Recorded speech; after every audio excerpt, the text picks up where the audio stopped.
Right.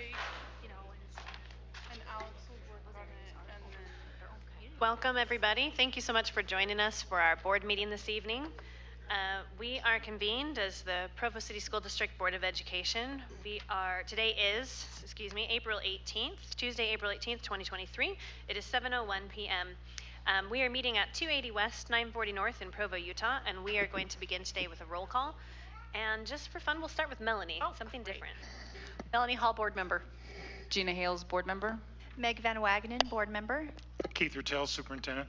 Rebecca Nielsen, board president. Jennifer Partridge, vice president.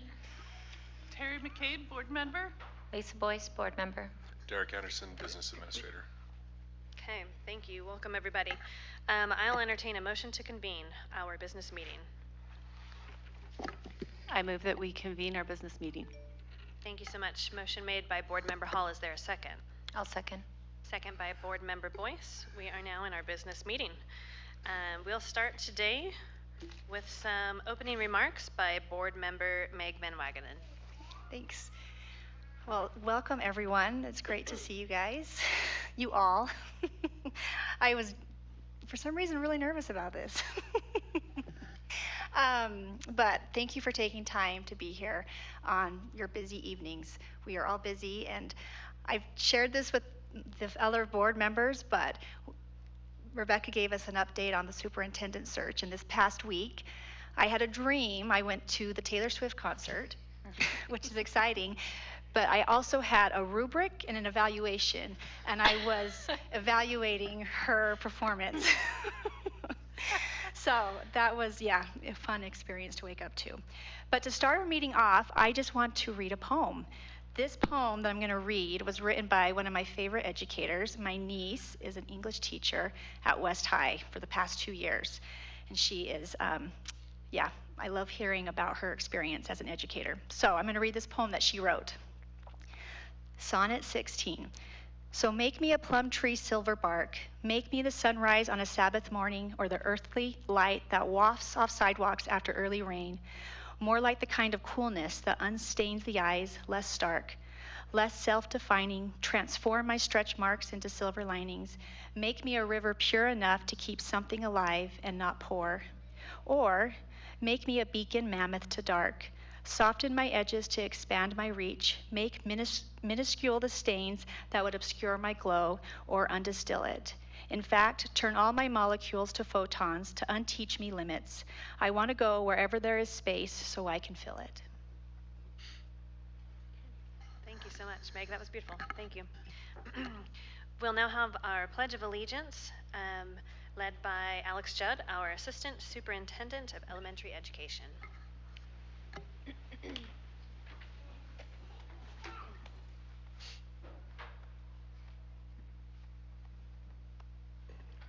Please repeat the pledge with me. I pledge allegiance to the flag of the United States of America and to the republic for which it stands, one nation, under God, indivisible, with liberty and justice for all. Thank you. Thank you, Alex. Taking my coat off, too.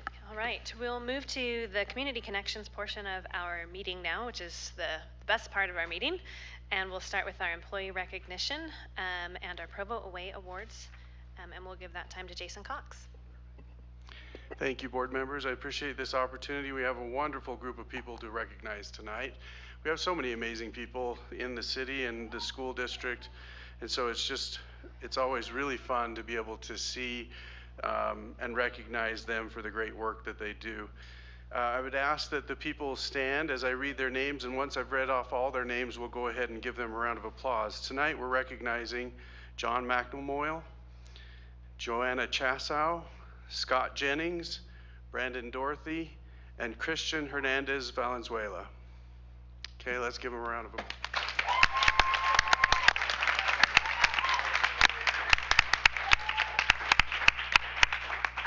We have a video that we'd like to watch that we shot while we made the awards. And then afterwards, we would love for the board members to get an opportunity to thank you personally. So once the video is over, we'll go ahead and have you come up here and go along the front and allow them to thank you personally. So we'll go to that point.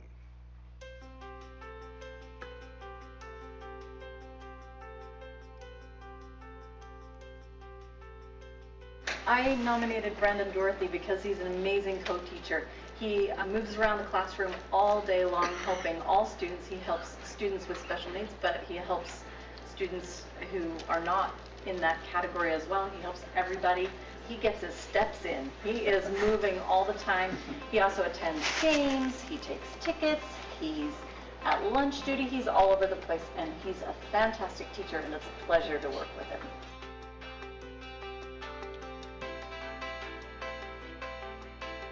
I recommended Mr. Hernandez for this award because I think it's very obvious from the way that his students look at him, talk about him, respond when he gets awarded with a prize that he is so loved. He really engages, he loves his students, and he's a great dancer, and so that's why I nominated him for this prize. We are incredibly lucky to have Mr. Hernandez here at our school. Not only is he an extremely hard worker, but he's a lot of fun. And every program he's been involved in has grown and flourished over the years, and we really are just grateful that he's here at Provo High with us. She's one of our amazing language arts teachers who has just developed this amazing growth mindset and stepped up for our kids who need some extra language support and pursued additional education to make that happen. So we're just so proud of her and the work that she does for our district. Just really wanted to make sure that you were getting the recognition that you deserve, and I'm just so grateful to have you as a teammate and my friend, like my best friend. And I just think you're wonderful and you're great to work with, and I always aspire to be like you and have the relationships with my kids that you have with yours. So so I just think you're great and I love you. I nominated John because he is just totally selfless and he has recognized the accomplishments of so many other teachers over the years and has never, in my opinion, received the recognition that he deserves. I love this guy and I'm so happy for you, John. My children have benefited from John's instruction and the connections that he makes with students. We even talk about things that he does for us. He compels us to ride our bikes to school too, especially under this construction. He's a great example, so we celebrate with you too.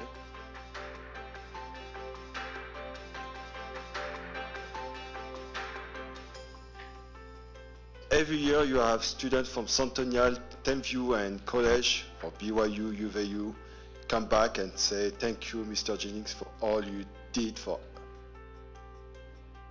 And they said he was an amazing teacher and they grew up because he was an amazing teacher. So it's why I nominate Mr. Jennings.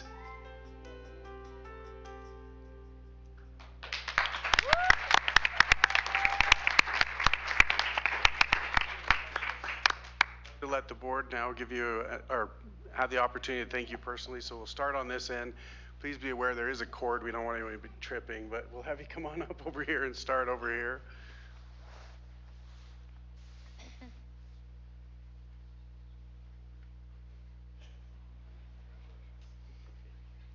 Thank you so much for all that you do. Thank you so much. Good job. Thank you for all that you're doing. I think you've had 5 of my 6 children. And so thank you for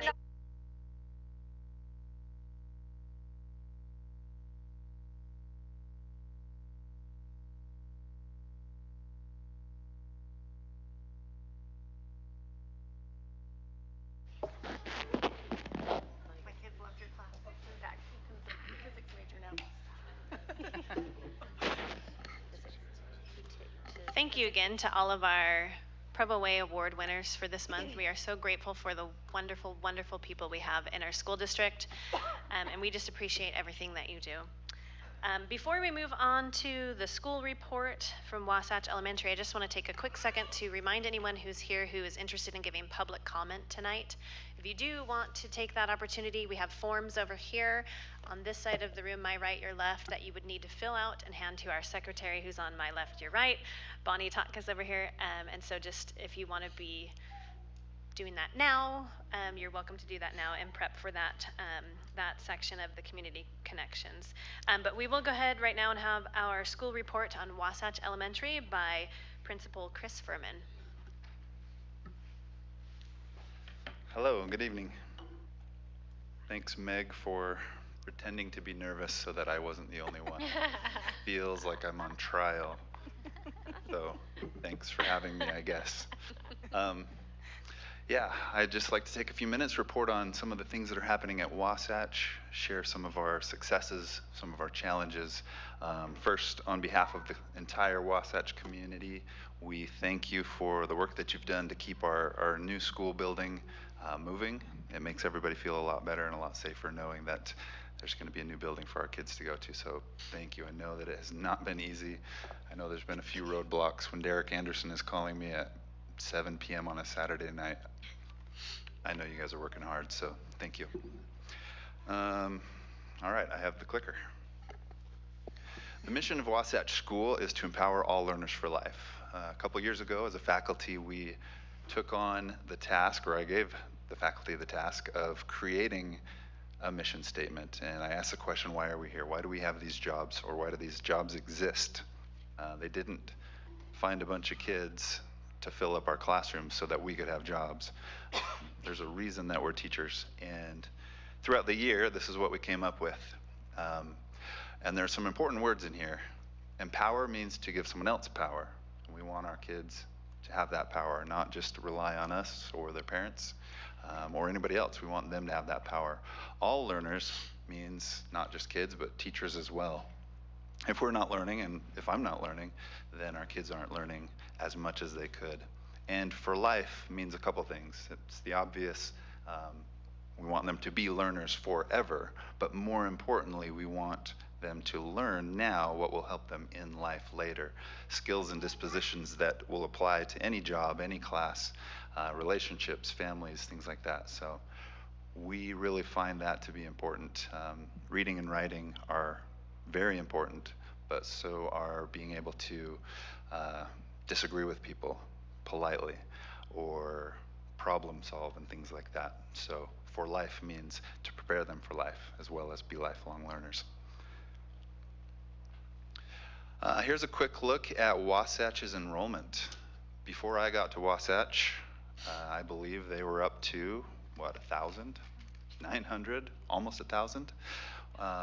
When I came in 2019, we had 755 students. That was the year that COVID shut us down in March.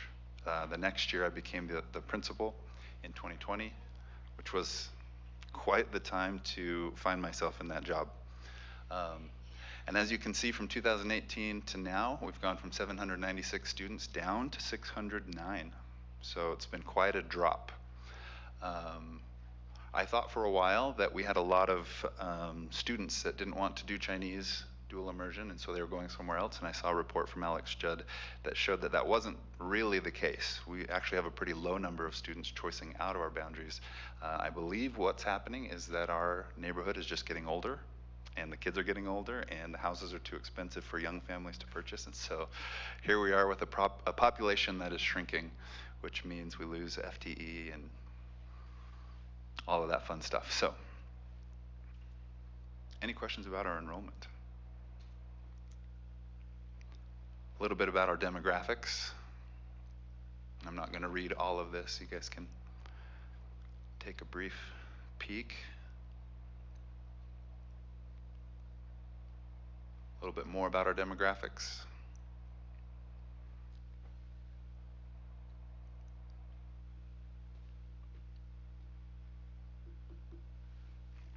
A little bit about our teachers. When I pulled this information off the state website, I was pretty surprised. I mean, not surprised, but pretty happy to see how many teachers that we have that are beyond that 5-year mark. The majority of our teachers are 7+ years, and that was pretty exciting to see that. And that's with 4 of our mainstay veteran teachers retiring last year. We had 4 30-plus year teachers retire last year. So even with them retiring, we have pretty good retention with our teachers. I like to think that it's a happy place to work.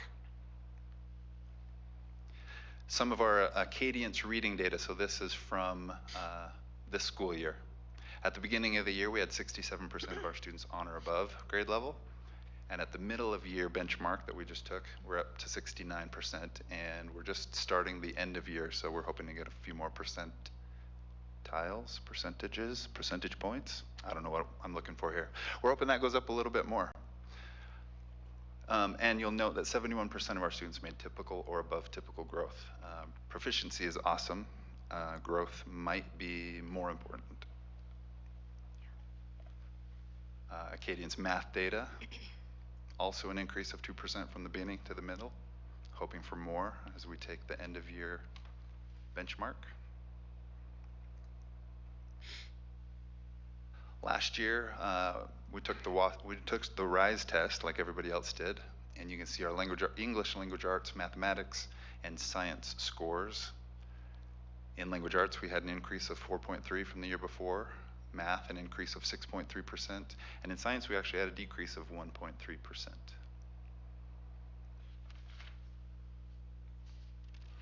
All right, things to celebrate. We have started a new STEM program this year, and I'm very excited about it, and I think a lot of other people are excited about it too, especially our kids. We have implemented the Infinity Space Labs. We don't have a classroom that is a lab like some of the schools do, but we have a couple of the carts, the mobile carts that we can wheel into the room. The teacher hooks up their computer, starts the mission.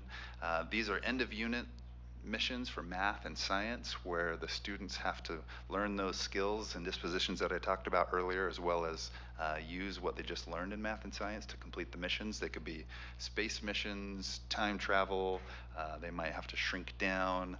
The other day I saw some first graders learning about stars and light and sun and shadows, and it was awesome, and the kids were loving it. We have started monthly engineering projects where the teachers teach the students the engineering design cycle, and the students just have to dig in. They have to see a problem and figure out how to solve it. The kids love that kind of stuff, and that also teaches those skills and dispositions. We've also begun a program called SkillStruck, which is computer sciences, coding, web development, things like that. I think Susie's here. There she is.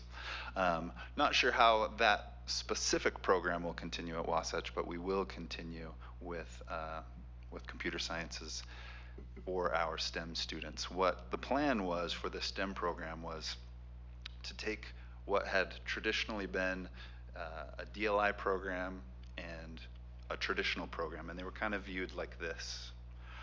And we wanted to take 2 programs that were equally rigorous, equally challenging, and rewarding and valuable in life. And so we've taken what used to be called our traditional track, and we have revamped it as our STEM track, similar to what Edgemont did when Doug and Gay were there. And we're trying to kind of follow their footsteps in building up our STEM track so that those students are getting the best education that they can get. We're very excited about the new school building. It's a lot of work. Once a week I sit in on a meeting, and it's very fun. I'm just kind of weird like that. I like looking at dirt. I like looking at building plans. That kind of stuff is exciting to me. So I sit and watch these meetings, and it's very fun. And it's cool to go over and watch them build those walls, which are much larger than we thought that they were going to be. Kind of looks like a castle. And so I'm going to need you guys to approve like 600 crossbows for my students to defend our ramparts. But we're very excited to move out of that old building and into a new one. A couple summers ago, I walked the school campus, our current school campus, with a team of inspectors and engineers, and at the end, the main guy told me, he said, "I give your school a safety rating of F, D- at best." And I thought was very scary. He said, if we have even a medium-sized earthquake, there will be a lot of damage and heavy loss of life, up to 50%. And so we've been in that building thinking just have an earthquake on the weekend or over summer break, anytime but when we're there. So we really, really appreciate the hard work you guys have put in, and the fighting that has been done on our behalf to get that new school building. We appreciate that. This year, I think one of our biggest steps has been our student success team. We have had dozens and dozens of referrals from teachers and from other school staff where we identify students who have needs, academic or social emotional or things going on at home. We've really tightened up our referral form and our referral process. We have a weekly meeting, Tuesday mornings, you can come if you want, and we talk about kids. We talk about their needs, we make plans of action to meet those needs, and we've seen great success. And this is something that this year feels like it's really come together. This year feels like it's really, really moving and working the way that it should be.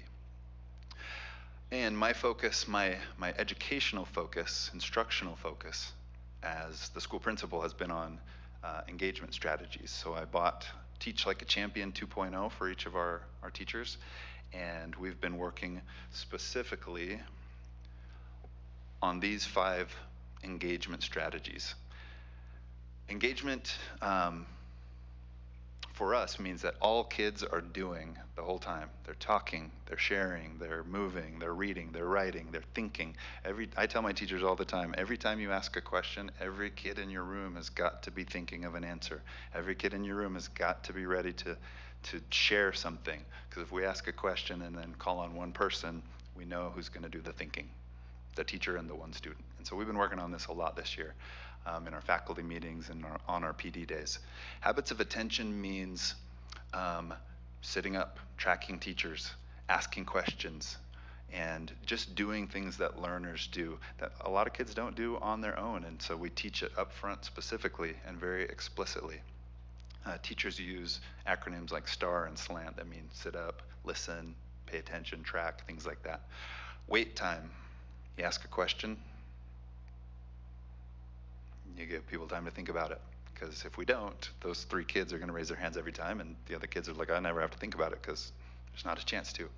Cold calling, you don't even have them raise their hands, you just pick someone. Tell me what you're thinking. You go. What'd they say? Yeah, it's awesome. Turn and talk, ask a question, give a task, and have kids talk about it. Learning is social, and if our kids are just sitting and listening all day long, they're not going to learn as much. And call and response is just a way to get the kids to stay with you. You say something and you have them repeat back to you what you said. So we've been practicing these 5 strategies all year long. Teachers read about it, wrote about it, practiced it, came back and reported on it, wrote about it again, went in. We've gotten some learning walks going where teachers are going into each other's classrooms and seeing these things in action, and it's been really exciting to watch, and the engagement has certainly increased. It's been very fun. Okay, back to that challenge of our declining school enrollment.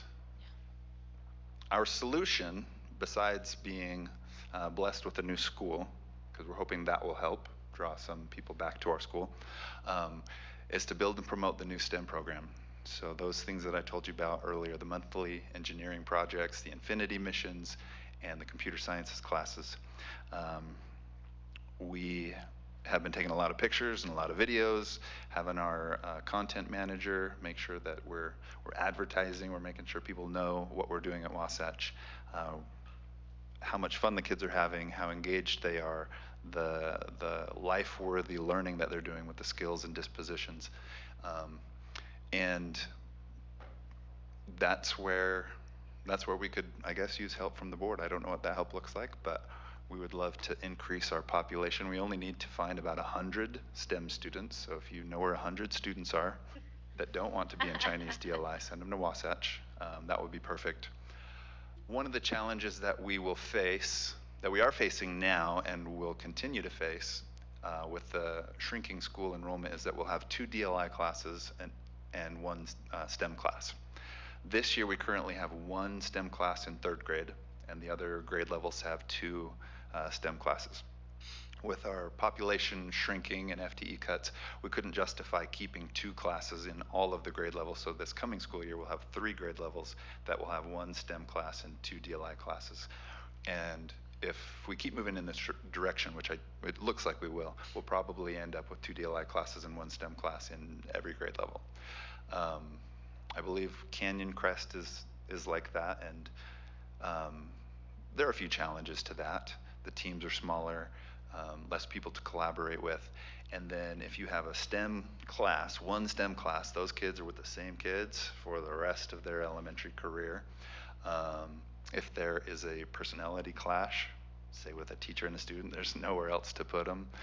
At least in the STEM classes where we have 2, if there's a student personality clash, we could just switch them to the red or the blue class. But where we have 1 STEM class, those kids are going to move up through all the grade levels, through all 1st through 6th grade in the same classes. So some challenges, not the end of the world, but we would love to boost our school enrollment, and we're trying to do that with our new STEM program, and we're hoping that a shiny new school will help a little bit as well.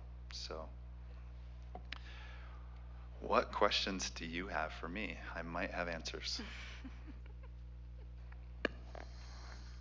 Questions from the board? Melanie? So when you were bringing up that you have 1 STEM class and then 2 DLI, how come we're not just doing 2 STEM classes? I'm just curious. Because we would have classes of 10, 11, 12 in those classes. Okay. Yeah. So we're not on a 2x2 model right now? Ideally, that's where we would be, but yeah, we don't have the numbers to support 2. We have some very small traditional or STEM classes this year, and we had a couple really small 1st grade classes last year, or 2nd grade classes last year. That's why we have 1 3rd grade class this year, and they have 24 kids in it. And this year we have a few more classes that are pretty small and just have to be combined for next year. So we would love to have 2 DLI, 2 STEM. That would be our ideal, but we just don't have the students in the STEM program to justify the FTE. Unless you want to give them to us, we'll take them. But math is math, and numbers don't lie, and our population is shrinking. Can I ask how, so far, the STEM program, how has it been received by the school community? With a lot of excitement.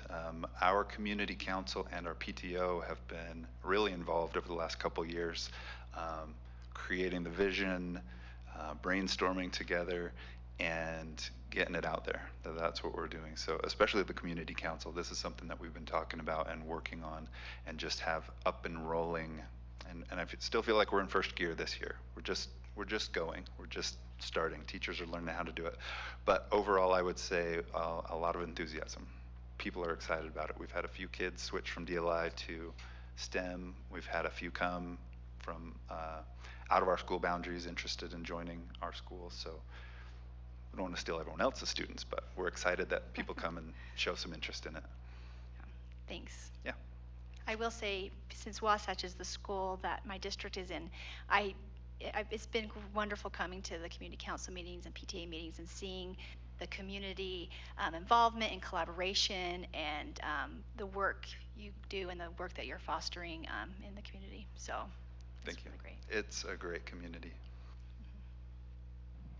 I guess I just wanted to ask what you think helps to contribute that you're doing, since you're here to kind of tell your story, contributes to your teacher retention. It's something that is, I think, really special about your community of teachers, and what do you think contributes to their desire to stay teaching and to stay teaching at Wasatch?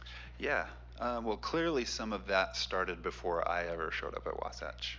This is my 4th year there. I was the assistant principal for 1 year, and now this is my 3rd year as principal. So clearly some of that existed before, and I would say it's probably the community, being a part of that community.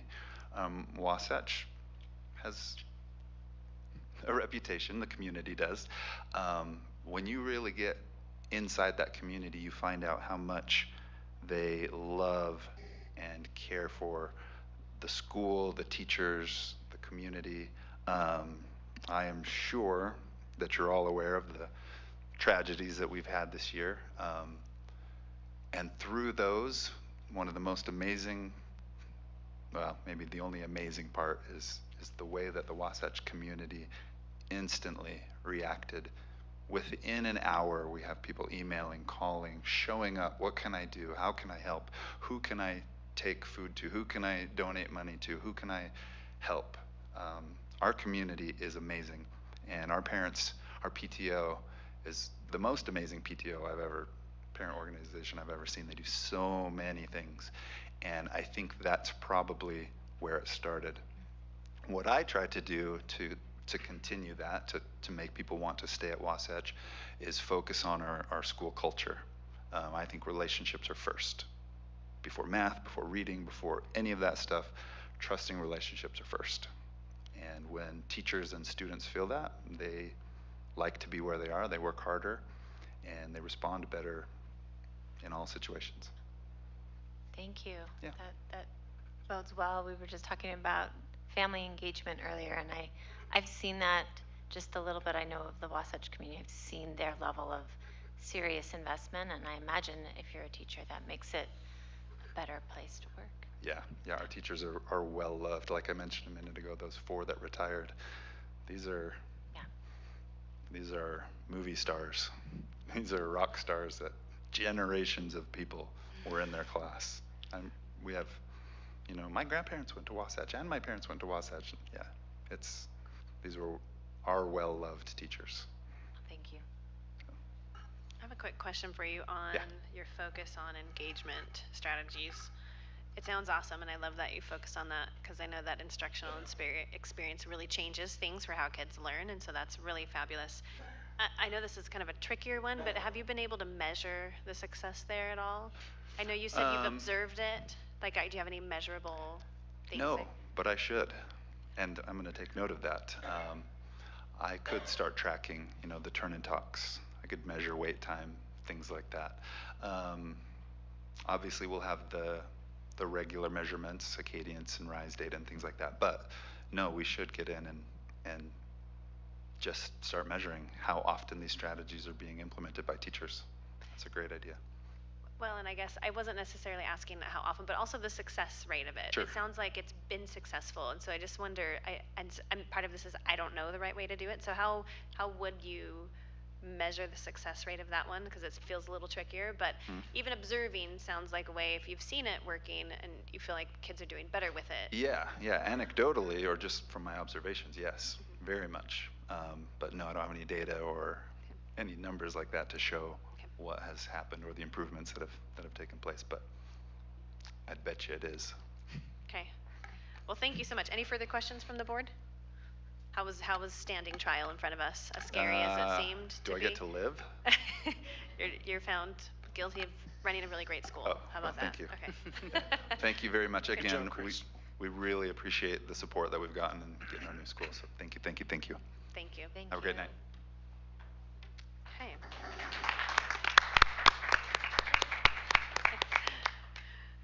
All right, it is the portion of our meeting now where we take input from the public. Do we have any forms turned in today, Bonnie? Is there anyone here who would like to give public input today? Have the chance to fill out the form and talk to the board? We only have 2 people here, so if both of you are not going to, then all right, we can go ahead. Okay. Okay. We knew we could. We knew we could count on you, Jared. So you're welcome to fill that out. And we'll wait for you if you'd like. That's fine. Okay.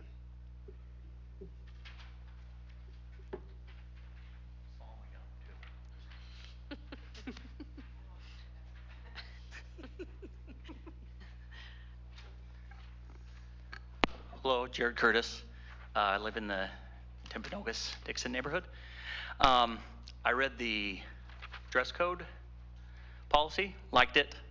I think the sooner we give the principals and administration the policy, the better it will be for my child and for lots of children. And I wouldn't be opposed to giving teachers similar dress code, just with some issues that I've dealt with. And there was another thing I was going to say. From last month's meeting, where it's the business meeting, I have complained about a dress code before, and maybe I'm one of the creepy parents, but I didn't actually see the dress code violation. My daughter came to me, I made the report, and so, yeah, just because adults and some people stood up for adults in the meeting, which was nice. So we're not all creepy. And just from my years of living in the district, we all know that students that have parents that are involved have a better education experience, and we know that Wasatch has some very good advantages with the amount of resources that parents can throw at it. And I don't think maybe it's not causation, but definitely some correlation there. So I wish there was more involved parents in my neighborhood and my schools too, because I think it would help. But I guess we all kind of know that. But that's it. That's all I had to say. Thank you so much, Jared. Will. Okay. So earlier in the study session, the board heard a lot of interesting information about how sex ed is working in our district and how that's really impacting public health. And I can tell you that with my own conversations with students, that this is actually a very important issue for us. We are often not really happy with the way current things are going. With sex ed, I mean, this is a very, very important issue, and I know many students who, let's say, are not exactly safe in the ways that they would interact with other students in that regard. And I believe the board should take a bit more action, especially in promoting just safe practices, because it is not a really good situation for us to be in, where people are, I mean, as we saw in the data, the rates of many STDs, STIs, and teen pregnancies seem to be going up, and we still don't really have data for the past few years, especially with the COVID disruption. There's great potential that could have gone up a lot more than we really know. And so I just encourage you to take strong action on dealing with those issues. Thank you. Thank you. Thank you, Will. Okay. We'll move on to the business items on our agenda. The first item of business is consideration to approve policy 7130, parent engagement. We did discuss in our study session that we are going to table that one and give time for a second read on that policy. Do we need an official motion to table it? We do, right? I think so. Okay, so I'll entertain. Probably should, yeah. What was that? Yeah, okay, so I'll entertain a motion on that. I move that we table policy 7130, parent engagement, until our next business meeting. Okay. Motion made. I can't concentrate today. By board member Partridge. Martian and Partridge, that's what got me. Is there a second? I'll second. Okay, second made by board member Van Wagenen. Just to make sure I got that right. Thank you. Is there any further discussion on that? Okay. All in favor with aye? Aye. Any opposed with nay?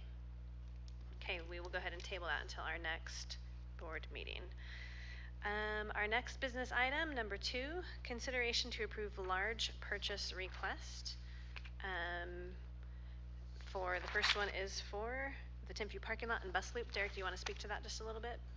Yep. So what you have before you board is the consideration to approve what we'd like to add on as part of the construction project to Timpview, with all the site work and moving equipment around and heavy usage of the staging area. It's brought the parking lot and that bus loop kind of into a state of needing to be replaced and redone. So that way it's on par with the school that we're building currently for those students. And and this would be replacing, this is not replacing just to replace, these are definitely needed where they are at a dilapidated state. So this is asking for you to approve the funds for us to be able to move forward on both replacing that back parking lot to the east side of the facility and the bus loop. Okay. Is there a motion? I move that we approve the large purchase request in the amount of $465,581.50 for the Timpview High School parking lot and the bus loop, as discussed in study session. Thank you. Motion made by Board Member Hall. Is there a second? I'll second. Second by Board Member Hales. Thank you. Board Member Hall, you're welcome to start any further discussion if there's any. None. Okay. All in favor with aye? Aye. Any opposed with nay? Okay, motion passes unanimously. Item number 3, consideration to approve large purchase request. This one regarding security cameras. Derek? Yep.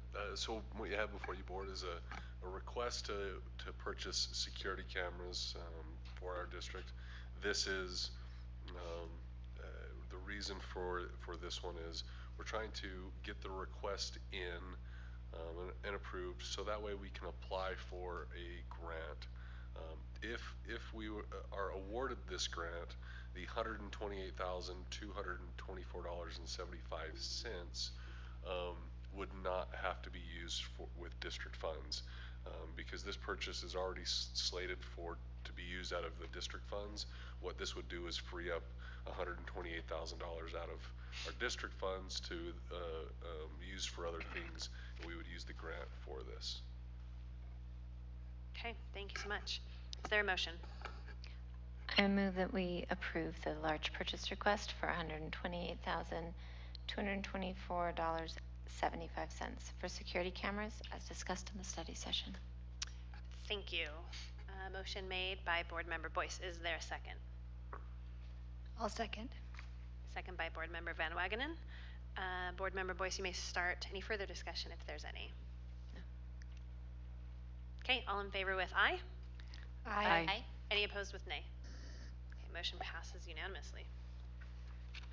Okay, we will now go ahead and approve the consent calendar.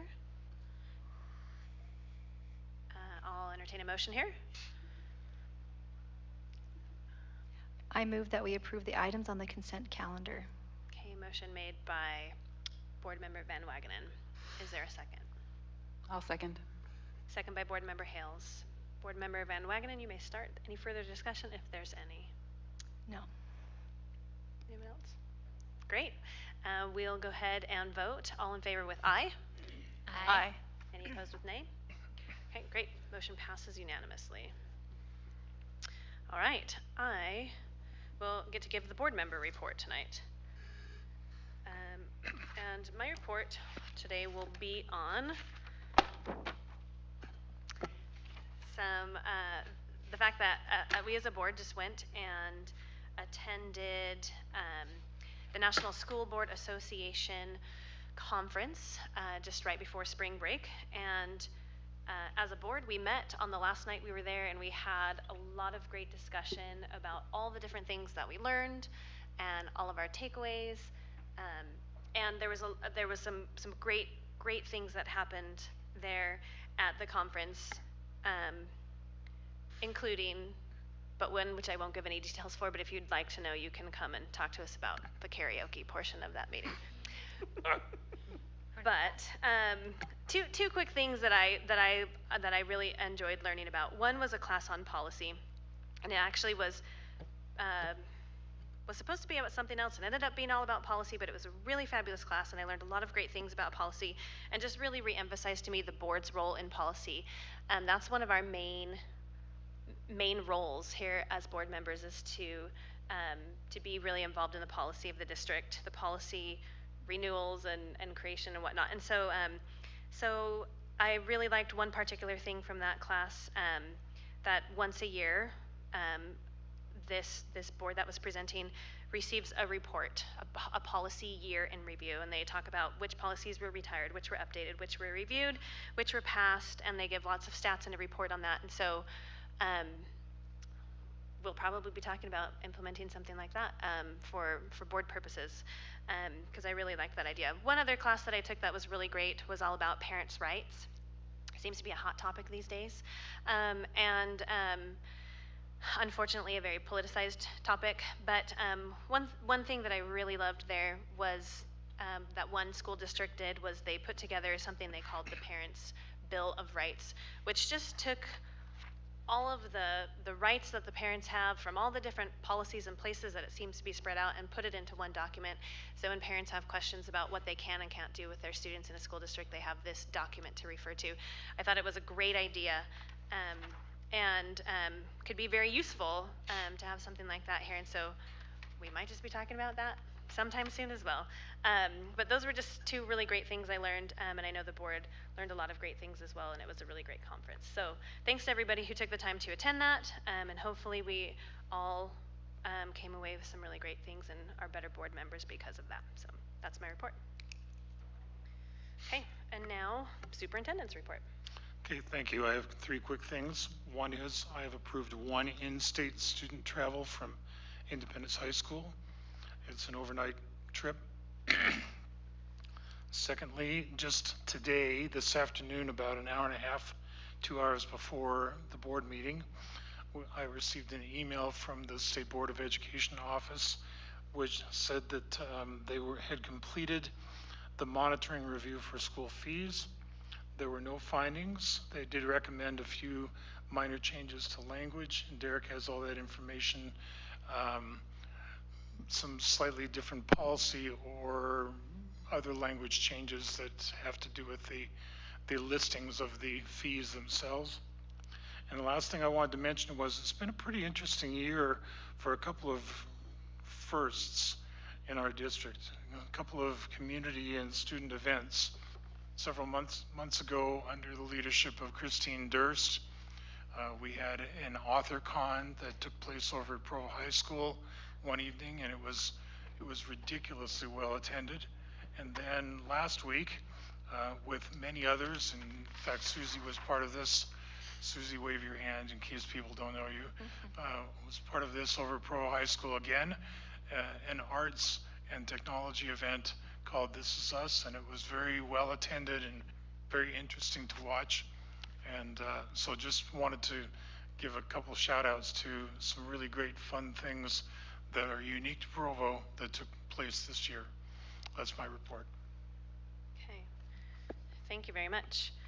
Okay, I will now entertain a motion to adjourn our business meeting and convene an executive session for for the purposes of discussing personnel. I move that we adjourn business meeting and convene an executive session for the purpose of discussing personnel. Okay, motion made by Board Member Partridge. Is there a second on that? I'll second. Second by Board Member Hales. For this one, we'll need to do a roll call vote, and we'll start down with Lisa.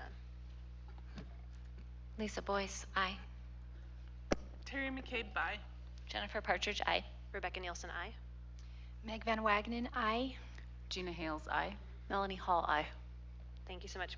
Our business meeting is adjourned, and then as a board, we'll move back down to boardroom 1 for our executive session. Thank you.